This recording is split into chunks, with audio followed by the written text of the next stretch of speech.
Heart and yung bless. Pero ang tanong ng bayan, ano ba yon? Praying ba yon o appear?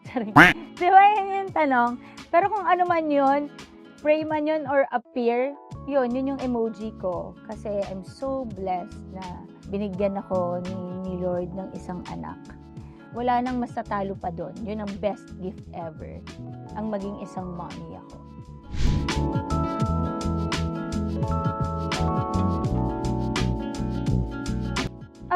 Challenging pero worth it.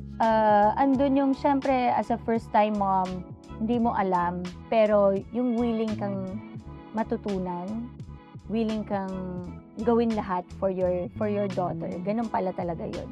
Totoo yung sinasabi ng mga nanay natin na antayin mo pag nagkaanak ka.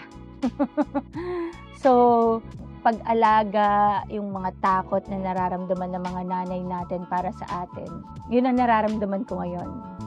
Yung gusto ko lang mahalin, gusto ko lang alagaan yung anak ko, wala nang iba pa.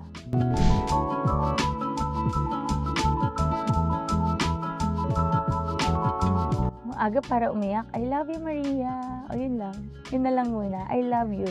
Okay, sa mga mommies, happy Mother's Day po. Bilang isang bagong ina na po ako ngayon, gusto ko lang sabihin na congratulations. Ang lakas niyo po. Saludo ko sa inyo. At alam kong nakakapagod, pero alam ko rin masayang-masaya ang puso niyo. Dahil iba ang maging ina. Kaya palakpakan niyo po yung mga sarili niyo dahil sobrang ginagawa niyo po ang lahat para ibigay ang pagmamahal na kailangan ng mga anak niyo. So, happy Mother's Day!